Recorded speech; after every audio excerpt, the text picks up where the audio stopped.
Hey guys, in today's video I will demonstrate my personal method of preparing Palak Paneer at home along with the reasons why I find this approach preferable.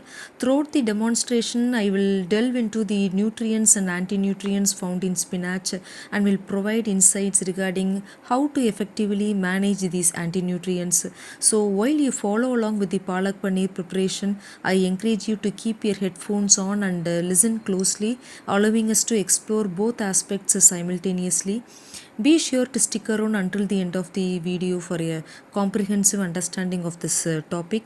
Spinach, recognized as palak in India and pasalaikkire in Tamil Nadu, contains essential nutrients including vitamin A, C, K1, folic acid, iron, calcium. Additionally, it provides a significant amount of potassium, magnesium, vitamin B6, B9, E, along with various plant compounds and dietary fiber. However, it's crucial to note that the spinach also contains heavy load of oxalate, categorized as an anti-nutrient. So, what are oxalates? Oxalates are natural chemicals found in plants serving as a defense mechanism against consumption by animals, insects, and things like that. Oxalates are not ideal for human diet due to its negative effects. Researchers worldwide study oxalates in plants and they recommend certain strategies to manage oxalate toxicity. So, this recipe is purely based on that approach. Spinach is rich in oxalates with approximately 12,576 milligrams per 100 grams of dry matter.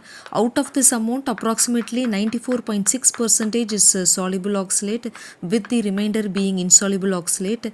Insoluble oxalates are naturally excreted in the feces, they are not a concern. However, soluble oxalates have the potential to bind with essential minerals like calcium, magnesium, iron in the gut, preventing the body from absorbing them. Now let's consider the case of calcium. Spinach contains both calcium and oxalate. While it's high in calcium, the oxalate content hinders the absorption of calcium by forming calcium oxalate. This can also lead to the removal of calcium from your bones. Since the body doesn't have a metabolic use for oxalate, it must be eliminated by the kidneys.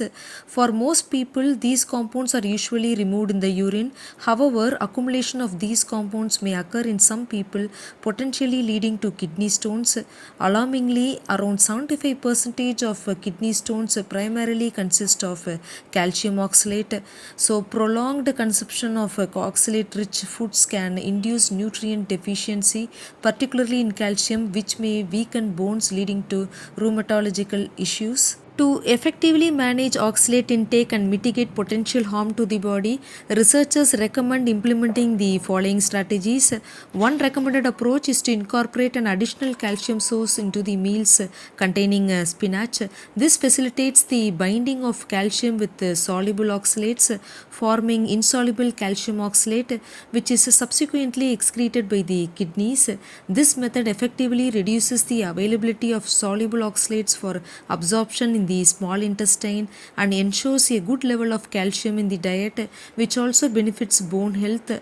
To implement this strategy, consider integrating more dairy products into spinach based dishes.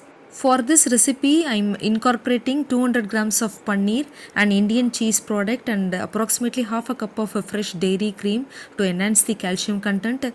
It's important to note that the body needs to be properly hydrated to eliminate these insoluble calcium oxalate crystals via the kidneys. So remember to drink plenty of fluids an hour after your meal to support this process. Next, researchers highly recommend to blanch the spinach. This is very crucial because cooking or sorting in a wok didn't allow any overall oxalate loss to occur, and therefore they advise to boil the leaves and get rid of the water.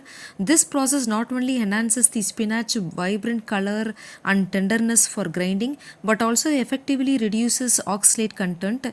Research states that boiling will reduce the oxalate content by 30 to 87 percentage, and this method is more effective than steaming and baking. While boiling or steaming spinach can cause some loss of nutrients, but still it's a preferable option to avoid adding toxins to the meal. Now let me explain the blanching process. Start by bringing a pan of water to a boil. Once boiling, gently submerge the spinach leaves and allow it to boil for around 3 minutes, and then transfer this to a pan containing ice cold water to retain the bright green color, and then rinse them well and add this to the blender and puree until smooth. Guys, it's important to note that adding ginger to spinach recipes isn't recommended. Ginger also contains oxalates, which significantly increases the total and soluble oxalate content by 23% and 43% respectively. So it's a definite no to adding ginger to this recipe.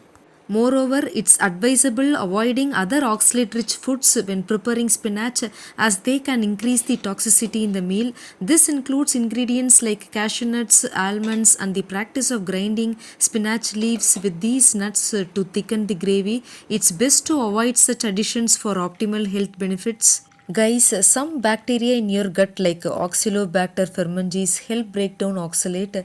There are also other good bacteria in fermented foods that do this. But if you don't have enough of these bacteria because of health problems, digestive disorders, or taking antibiotics and other drugs, you might have problems dealing with oxalates.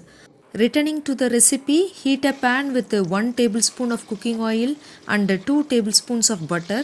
Once heated, introduce 1 bay leaf, 2 cardamom pods, and half a teaspoon of cumin seeds, allowing them to toast briefly.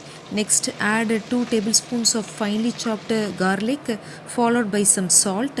Now incorporate a finely chopped large onion and 2 green chilies, sauteing until the onions become translucent. Introduce the spices, being careful not to overcook them.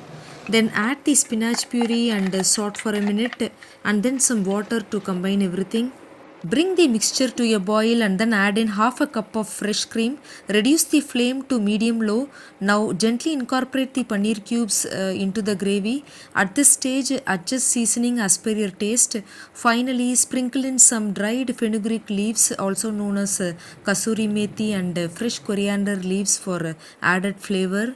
Guys, if you found this recipe helpful or have any questions, feel free to drop a comment down below. If you have enjoyed the video, please share it with your friends and family. And if you haven't already, be sure to hit that follow or subscribe button to stay updated on all my latest content. Thanks for tuning in, and I look forward to see you in my next video.